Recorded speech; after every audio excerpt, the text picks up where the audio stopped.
नमस्कार साथियों। मैं विनय प्रताप सिंह स्वागत करता हूं आपका शिक्षा क्लासेस पर। तो आज से हम शुरू कर रहे हैं आपके मॉडल पेपर्स। क्या शुरू कर रहे हैं? आज से शुरू कर रहे हैं आपके मॉडल पेपर्स। लास्ट वीक हमने देखा था, क्या देखे थे? लास्ट वीक देखे थे हमने पीवाईक्यूज आपके। लास्ट वीक देखे थे हमने पीवाईक्यूज आपके। और अब क्या है आपका? अब आपके मॉडल पेपर्स, ठीक है ना। और एक बात ध्यान रखिएगा, जो मॉडल पेपर्स होते हैं हमारे, वो कैसे होते हैं? एक स्टेप ऊपर होते हैं। कैसे होते हैं बेटा जी? एक स्टेप ऊपर होते हैं आपके, जिससे आपकी तैयारी को पता चल पाए कि मतलब आप कितने तैयार हो अपने एग्जाम के लिए। चलिए, क्लास शुरू करने से पहले हमारा आज का मोटिवेशन वो क्या है? Success does not come to you, you go to it. जो सक्सेस है, आपकी तरक्की जो है, वो आपके पास स्वयं चलकर नहीं आएगी, उस आपको उसके पास जाना पड़ेगा। उसके पास आप कैसे पहुंचोगे? जब आप मेहनत करोगे। और आपका काउंटडाउन शुरू हो चुका है, यानी कि अब आपके पास में कुछ ही दिन बचे हैं आपके एग्जाम के। तो ये जो आपका वीक है, जो आपका आपका हफ्ता जो है आपका, जितनी मेहनत आप कर सकते हो, पूरा दिन रात एक करके आप अपने एग्जाम में जुट जाइए, जिससे आप अपने गोल तक पहुंच पाए। चलिए, तो ये हमारा आज का फर्स्ट क्वेश्चन है। वो क्या है हमारा पास? Which ecological pyramid is always upright? कौन सा हमारा इकोलॉजिकल पिरामिड होता है जो हमेशा कैसा होता है? अपराइट, यानी कि सीधा होता है हमारा।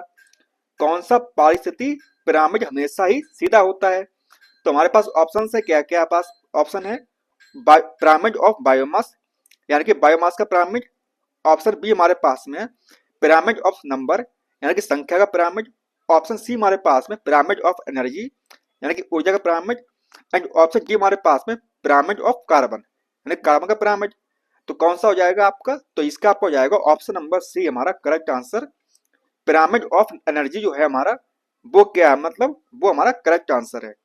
और ये कैसा होता है? ये हमेशा आपका अपराइट होता है। कैसा होता है बेटा जी? तो ये हमेशा अपराइट होता है। देखिए यहाँ पर इस इमेज में, तो यहाँ पर क्या आपके प्रोडक्ट प्रोड्यूसर है। प्रोड्यूसर की एनर्जी कहाँ पहुंची? जहां पर पहुंची आपके प्राइमरी कंज्यूमर कंज्यूमर के पास में। फिर कहाँ पहुंची? फिर पहुंची आपके जैसे कंज्यूमर के पास पहुंची।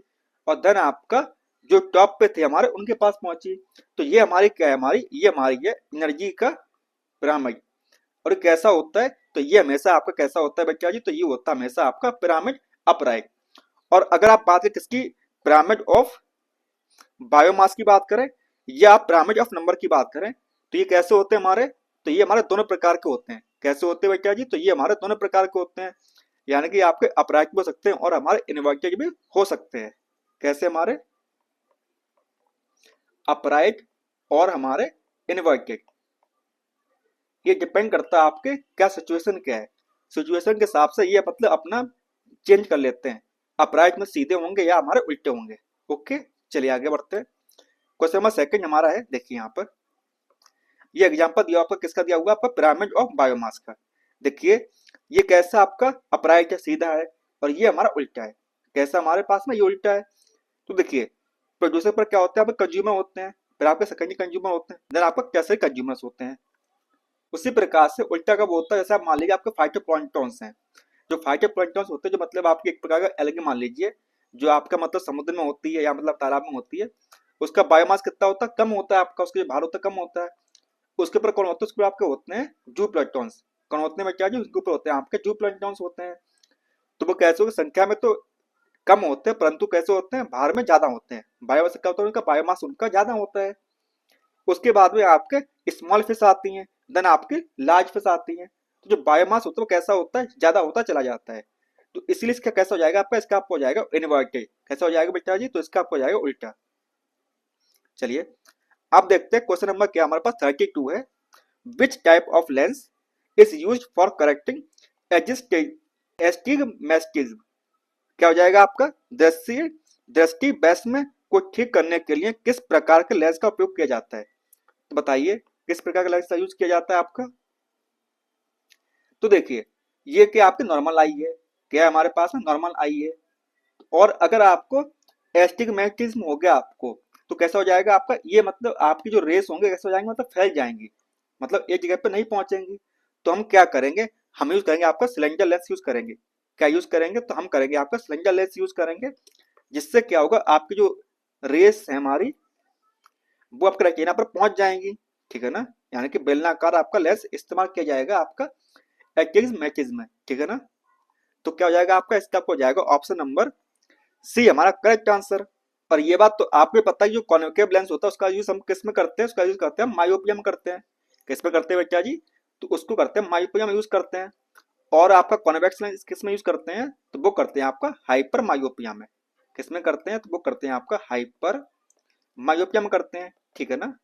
चलिए अब देखते हैं आपका क्वेश्चन नंबर क्या 33 हमारा है। सिंपल क्वेश्चन आपके एग्जाम में आया हुआ था। देखिए सवाल क्या है हमारा, which among the following pair are incorrectly. क्या बात हुई, आपके पेयर हमारे इनकरेक्टली मैच है। कौन से मैच है बताइए। निम्नलिखित युगों में से कौन सा गलत तरीके से सुमिलित है। आपका ऑप्शन ए है ऑक्जेलिक एसिड यानी कि स्पिंच। जो आपका पालक होता है उसमें क्या होता है, आपका ऑक्जेलिक एसिड होता है, बिल्कुल सही बात है। ग्रेप्स में क्या होता है, आपका टैर्टरिक एसिड होता है। क्या होता है, अंगूर में हमारा टैर्टरिक एसिड होता है, हमारा अम्ल होता है। विनेगर में क्या होता है, हमारा लैक्टिक एसिड, बिल्कुल नहीं। लैक्टिक लैक्टिक एसिड किसमें होता है बताइए, तो वो होता है हमारा किसमें, तो वो होता है हमारा गाइड मतलब किसमें, कर्ड में होता है, यानी कि दही में होता है। क्या हमारा लैक्टिक एसिड होता है हमारा किसमें, दही में, या हमारा बोले तो किसमें होता है, कर्ड में होता है, ठीक है ना। और सिट्रिक एसिड किसमें होता है, सिट्रिक एसिड होता है हमारा किसमें, लेमन में, यानी कि नींबू में होता है। तो ये तो हमारी बिल्कुल हुई सही बात। और आपका जो विनेगर होता है उसमें क्या होता है बताइए, तो विनेगर में होता हमारा क्या होता है, तो उसमें होता हमारा क्या होता है, एसिडिक एसिड। क्या होता है बेटा जी, तो उसमें होता है हमारा एसिडिक एसिड, ठीक है ना। तो कौन सा हमारा गलत है, तो वो हमारा है ऑप्शन नंबर सी वाला हमारा क्या है, गलत सुमेल है। तो क्या हो जाएगा आपका, इसका आपको जाएगा ऑप्शन नंबर सी हमारा करेक्ट आंसर इस सवाल का हो जाएगा। चलिए आगे देखते हैं। क्वेश्चन नंबर 34 है हमारा। वो क्या बोल रहा है, organism belonging to the phylum are also called flatworm. तो जो ऑर्गेनिज्म मतलब प्रेजेंट होते हैं आपके फ्लैटवर्म में, तो वो कौन से आपके फाइलम में आते हैं, तो बताइए कौन से फाइलम में आते हैं। हमारे पास ऑप्शन ए है टीनोफोरा, ऑप्शन बी हमारे पास में पोरीफेरा, ऑप्शन सी हमारे पास में प्लेटी हेलमेंथिस, एंड ऑप्शन डी हमारे पास में निगेरिया। तो किसमें आता बताइए, तो वो आता हमारा किसमें, तो वो आता हमारा प्लेटी हेलमेंथिस में। किसमें आता है बेटा जी, तो ये आता है आपका प्लेटी हेलमेंथिस में आता है, ठीक है ना। जो आपके फ्लैटवर्म्स होते हैं उन्हें हम क्या बोलते हैं, उन्हें हम बोलते हैं प्लेटी हेलमेंथिस बोलते हैं, ठीक है ना। परंतु आपको एक बात बता दें कि ये आपका इस टाइप के जो क्वेश्चंस आपके हैं वो आपके एग्जाम में नहीं आएंगे। ये क्या मतलब थोड़ा सा अपर लेवल है, ठीक है ना। देखिए तो ये आपका क्वेश्चन रहा। क्वेश्चन क्या हमारे पास में, which of the following statement is not correct regarding the prokaryotic cell. जो आपके प्रोकैरियोटिक सेल्स हैं उनके हिसाब से आपका कौन सा सही नहीं होगा, ये आपको बताना है, नॉट करेक्ट बताना है आपको, कौन सा हमारा गलत होगा। प्रोकैरियोटिक कोशिका के संबंध में निम्नलिखित में से कौन सा कथन हमारा सही नहीं है, बताइए कौन सा सही नहीं है हमारा। हमारे पास ऑप्शंस क्या क्या हमारे पास बताइए। हमारे पास ऑप्शन ए है, क्या है,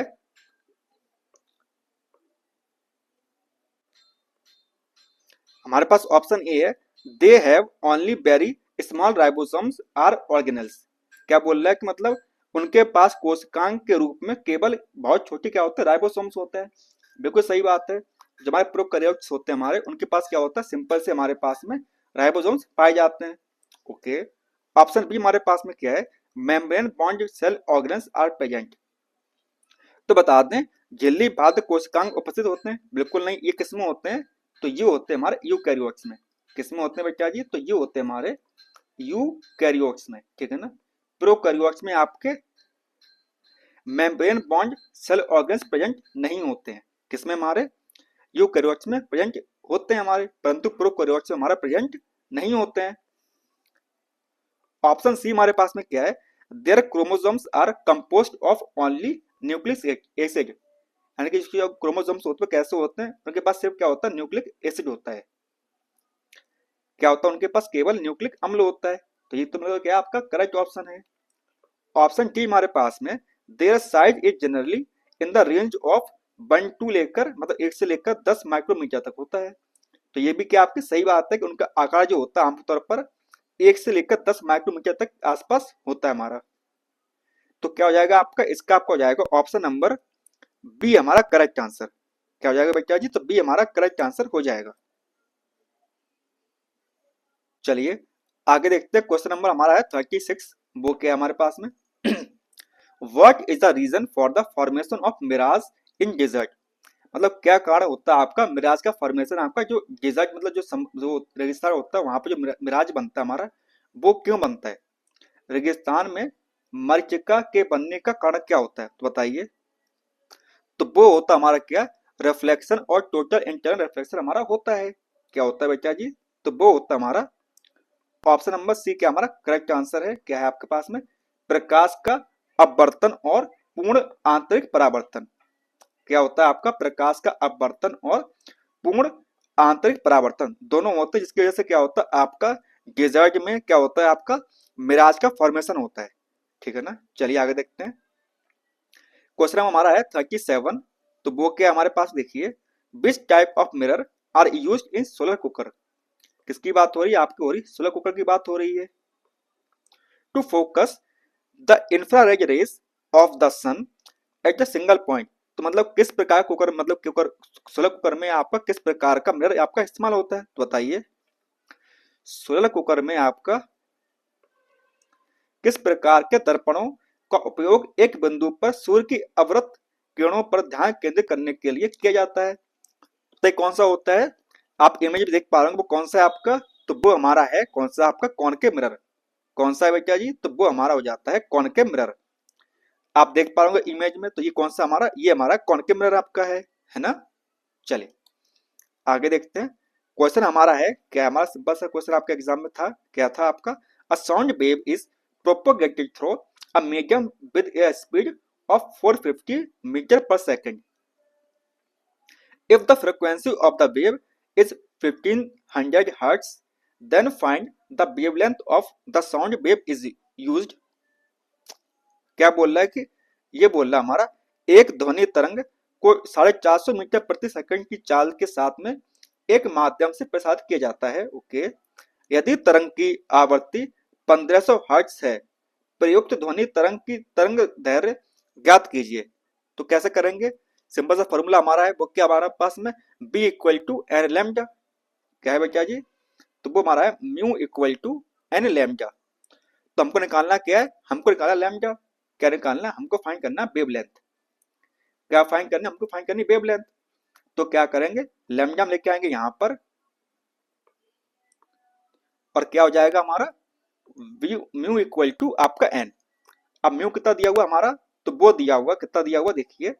तो म्यू हमारा कितना है? तो वो हमारा 450। कितना हमारी स्पीड कितनी हमारी? तो वो हमारी है 450 मीटर पर सेकेंड। तो क्या हो जाएगा आपका 450 अपॉन वेव्स कितनी, फ्रीक्वेंसी कितनी हुई है वो दी हमारी 1500 हर्ट्ज। तो आपका हो जाएगा 15000 हर्ट्ज। तो जब इसे सॉल्व करेंगे तो कितना आ जाएगा हमारा? तो हमारा आ जाएगा 0.3 मीटर। कितना जाएगा आपका? तो आपका आ जाएगा 0.3 मीटर, आपका करेक्ट आंसर आ जाएगा। तो क्या हो जाएगा आपका? इसका आपको जाएगा ऑप्शन नंबर सी हमारा करेक्ट आंसर। क्या हो जाएगा आपका? इसका आपको जाएगा ऑप्शन नंबर सी हमारा करेक्ट आंसर हो जाएगा इस क्वेश्चन का। चलिए आगे देखते हैं। क्वेश्चन हमारा है वो क्या है, vitamin B12 is also known as. जो हमारा विटामिन B12 है उसे हम क्या और बोल सकते हैं? क्या बोलते हैं बताइए। तो उसे बोलते हैं हम क्या बोलते हैं? Cyano cobalamin. क्या बोलते हैं उसे बेटा जी? तो उसे हम बोलते हैं साइनो कोबलामाइन बोलते हैं। ठीक है ना। क्या बोलते हैं उसे? उसे हम बोलते हैं साइनो कोबलामाइन बोलते हैं उसे हम। और आपका बायोटिन क्या होता है? तो ये हमारा होता है क्या होता है? तो ये होता है हमारा विटामिन B7। क्या होता है हमारा? तो ये होता है विटामिन हमारा B7। ठीक है ना। और आपका पैराडॉक्सिन क्या होता है हमारा? तो ये होता है हमारा कौन सा वाला? तो ये होता है हमारा विटामिन विटामिन आपका B6। ठीक है ना। और अगर हम बात करें किसकी, आपकी पैंथोथेनिक एसिड की, तो वो किसमें आता है? तो वो आपका आता है विटामिन, किसमें आता है बेटा जी? तो वो आता है आपका विटामिन B5 में। ठीक है ना। किसमें आता है आपका? तो वो आपका आता है विटामिन आपका B5 में। ओके, चलिए आगे देखते हैं। अब देखिए क्वेश्चन नंबर क्या 40 हमारा सिंपल क्वेश्चन आपका है। देखिए, what are the two forms of oxygen found in the atmosphere. कौन सी हमारी दो फॉर्म्स है ऑक्सीजन की जो एटमॉस्फेयर में पाई जाती हैं? वायुमंडल में पाए जाने वाले ऑक्सीजन के दो रूप क्या होते हैं बताइए। सिंपल सा आपका है, कौन कौन से होते हैं आपके? एक तो आपका ओजोन होता है, दूसरा कौन सा होता है आपका? ऑक्सीजन। O2 एंड O3 होता है। क्या होता है बच्चा जी? तो वो होता है हमारा O2 एंड हमारा O3।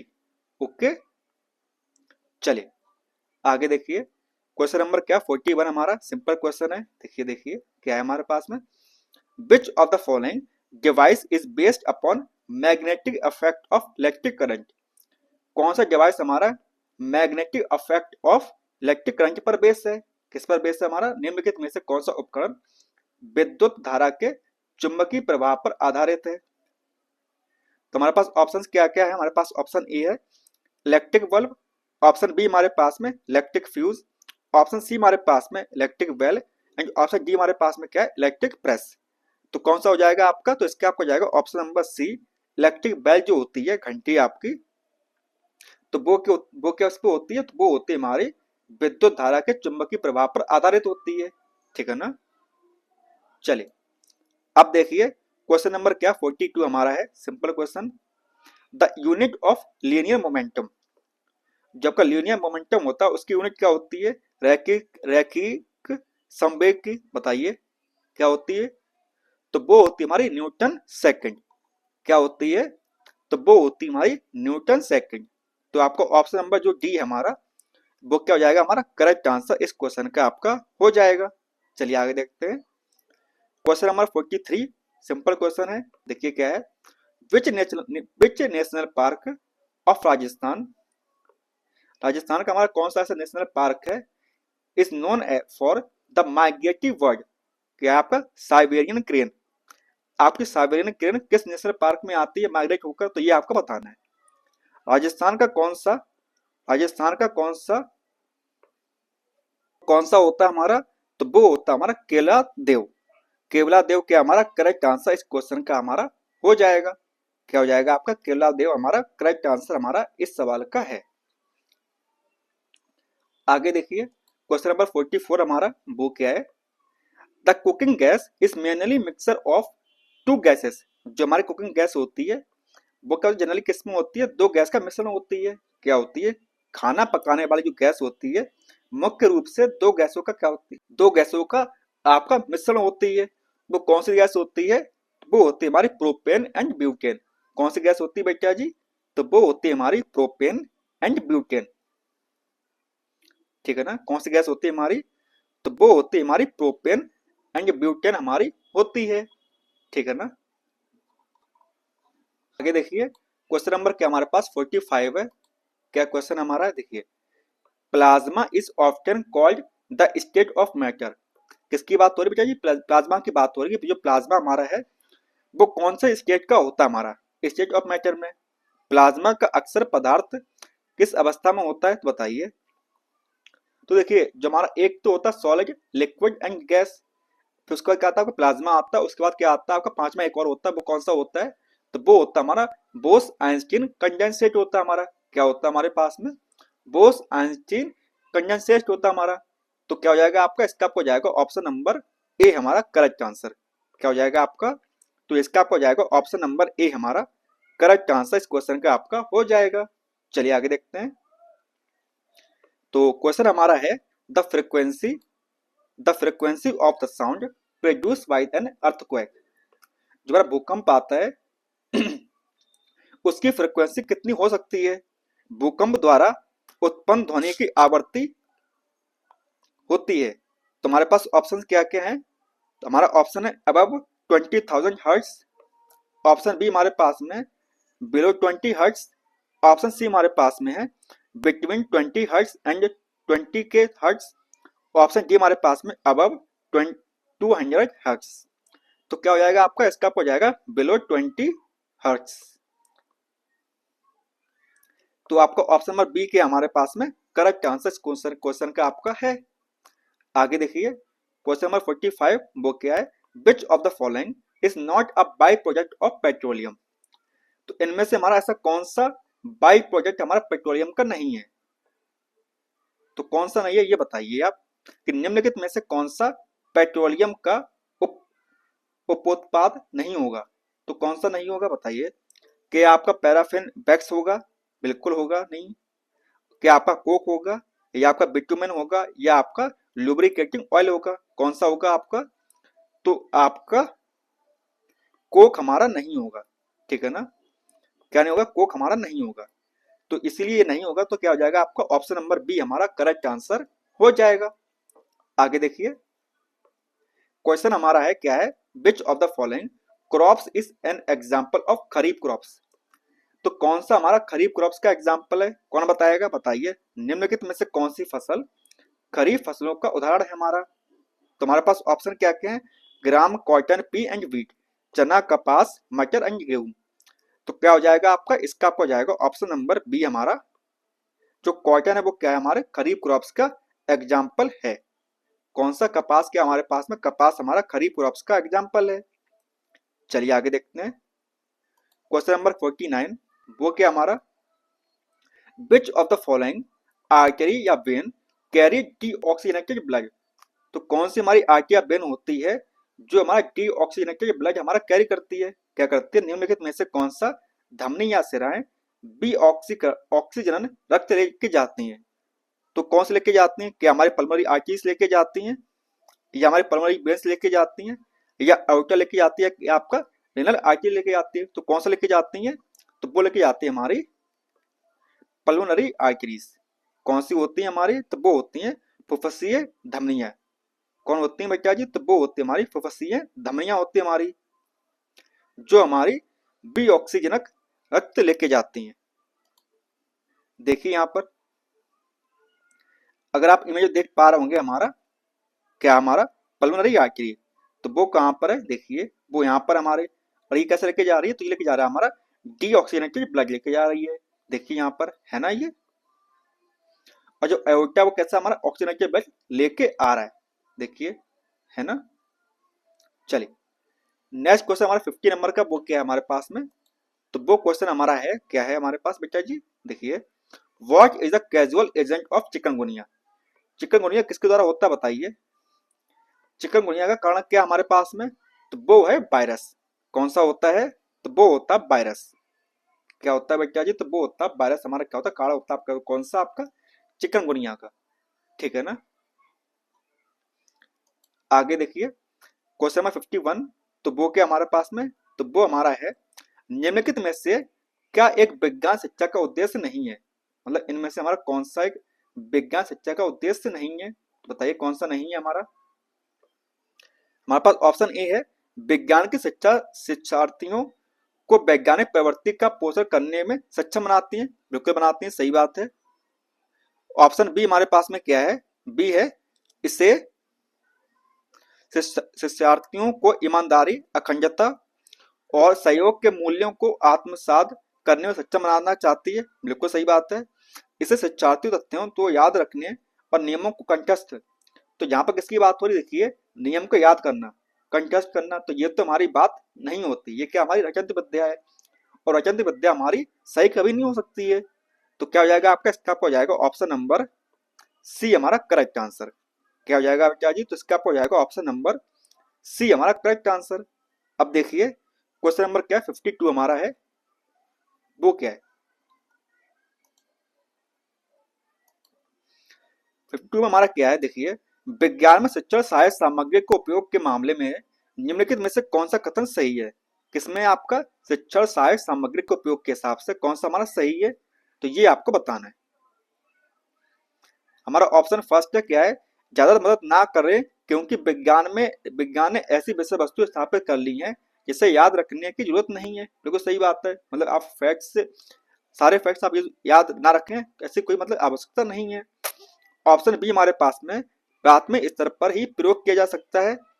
ऑप्शन सी हमारे पास में जीव विज्ञान में उपयोगी, लेकिन भौतिकी और रसायन विज्ञान को व्याख्यान चर्चा पद्धति के माध्यम से सबसे अच्छा बनाया जाता है। और ऑप्शन डी हमारे पास में क्या है, विज्ञान में प्रक्रिया चिंतन कौशल विकसित करने के लिए उपयोग किया जाता है। तो क्या हो जाएगा आपका? इसका हो जाएगा ऑप्शन नंबर डी हमारा करेक्ट आंसर। चलिए आगे देखिए, क्वेश्चन नंबर हमारा 53 है, वो क्या है, मेन पर्पस ऑफ इवेल्युएशन। आपका मेन पर्पस इवेल्युएशन का क्या होगा आपका बताइए? मूल्यांकन का मुख्य उद्देश्य क्या होता है हमारा? बताइए। तो वो होता हमारा क्या होता है, to know learner performance and bring improvement. क्या होता है बेटा जी? तो वो होता है हमारा शिक्षार्थियों के प्रदर्शन को जानना और उसमें सुधार करना। क्या करना? वो कितना पढ़ पा रहे हैं और उनमें किस किस की चीज की कमी है हमारी, तो वो किस में आता है? वो आता है आपका मूल्यांकन के मुख्य उद्देश्य के अंतर्गत आपका आता है। आगे देखिए क्वेश्चन नंबर 54 हमारा वो क्या बोल रहा है? तो ये बोल रहा है which of the following is a key characteristic of effective remedial teaching in science. तो कौन सा हमारा की कैरेक्टरिस्टिक्स है हमारा किसका? रिमेडियल टीचिंग का। निम्नलिखित में से कौन सी विज्ञान में प्रभावी उपचारात्मक शिक्षण की प्रमुख विशेषताएं हैं? तो कौन सी हमारी हैं? तो वो हमारी हैं कौन सी बेटा जी? तो वो हमारी हैं ऑप्शन नंबर सी वाली। कौन सी हमारी? सी वाली हैं। शिक्षार्थियों की विविध आवश्यकताओं को पूरा करने के लिए शिक्षण विधियों को अनुकूलित करना चाहिए। आगे देखिए क्वेश्चन नंबर 55 हमारा है वो क्या है देखिए, तो वो है जब उच्च कक्षा के बच्चे शोध कार्य करते हैं तो शिक्षक को कौन सी सबसे बड़ी समस्या का सामना करना पड़ता है? तो क्या करना पड़ता है हमारा? तो क्या हमारा ऑप्शन में जो डी हमारा है, बच्चों को पुस्तकों और विश्वकोशों से संबद्ध नकल करने से हतोत्साहित करना और उनका प्रभावी ढंग से मार्गदर्शन करना। तो ये क्या हमारा करेक्ट आंसर क्वेश्चन का है। आगे देखिए क्वेश्चन हमारा 56 वो क्या है हमारे पास में, तो वो हमारा है which of the following method is not child centred method. तो इनमें से हमारा सा कौन सा मेथड है जो चाइल्ड सेंटर्ड मेथड हमारा नहीं है? तो बताइए कौन सा नहीं है कि निम्नलिखित में से कौन सा बाल केंद्रित विधि नहीं है हमारी? तो कौन सी नहीं है बताइए? तो वो हमारी हो जाएगी कौन सी? Lecture method. जो लेक्चर मेथड हमारा है वो क्या है? वो चाइल्ड सेंटर्ड नहीं है। वो कैसा हमारा? तो वो हमारा टीचर सेंटर्ड। कैसा बेटा जी? तो वो हमारा है टीचर सेंटर्ड।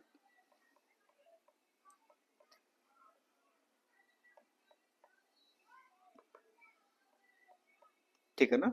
चले आगे देखिए क्वेश्चन नंबर 57 वो क्या हमारा,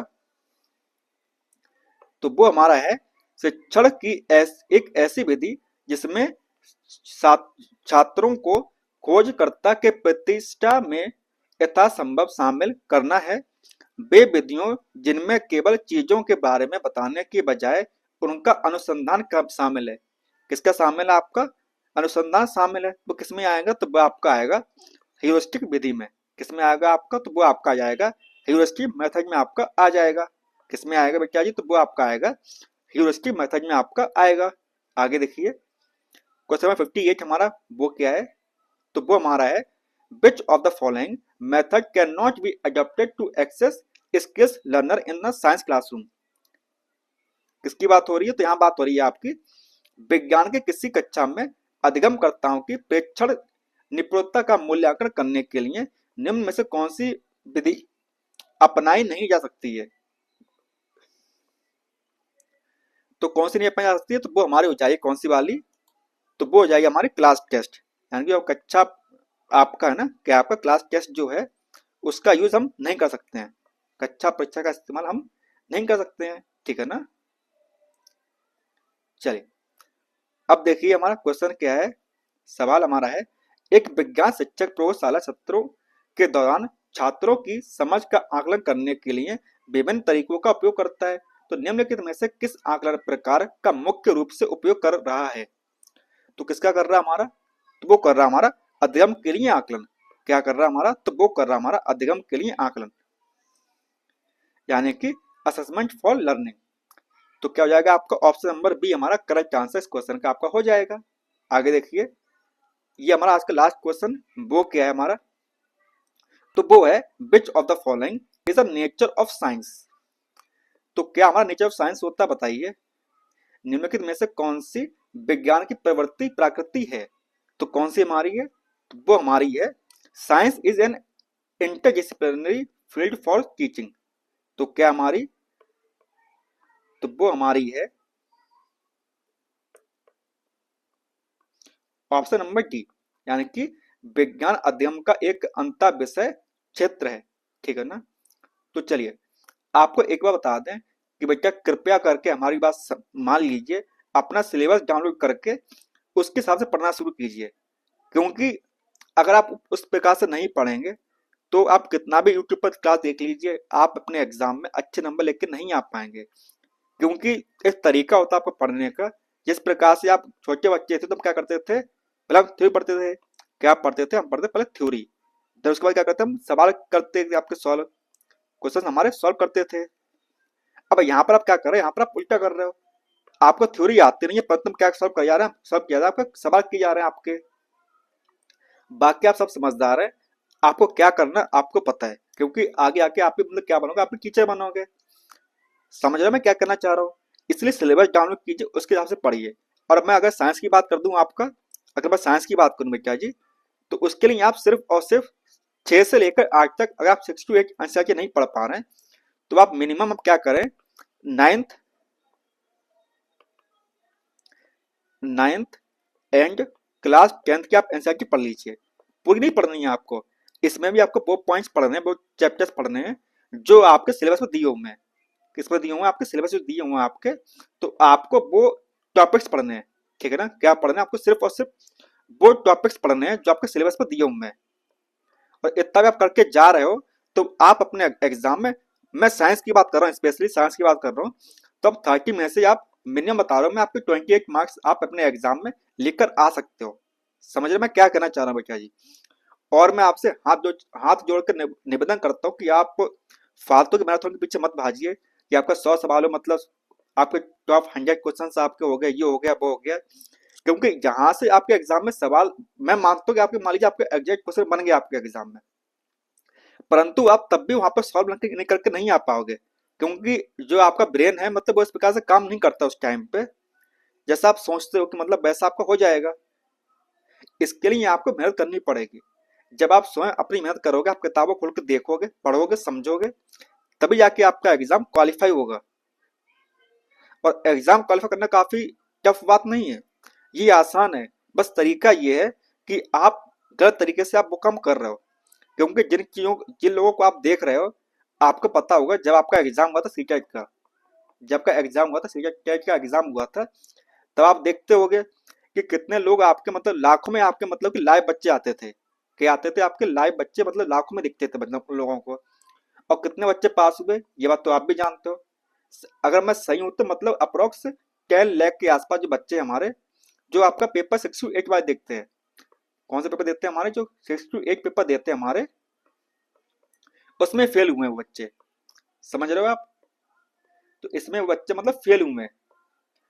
और अगर आप इस एग्जाम में फेल हो जाते हो तो आगे आगे जो वैकेंसी आपके राजस्थान में आएगी, आप उसमें शामिल नहीं हो पाओगे।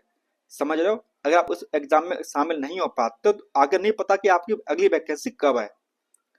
आप खुद के साथ में खिलवाड़ मत कीजिए। मैं आपसे कह रहा हूं कि जिंदगी आपको दूसरा मौका नहीं देती है। नहीं पता कि आगे आपको मतलब वैकेंसी का मुंह देखने को मिले या ना मिले। चलिए ठीक है, फिर मिलते हैं आपसे नेक्स्ट क्लास में, तब तक के लिए धन्यवाद।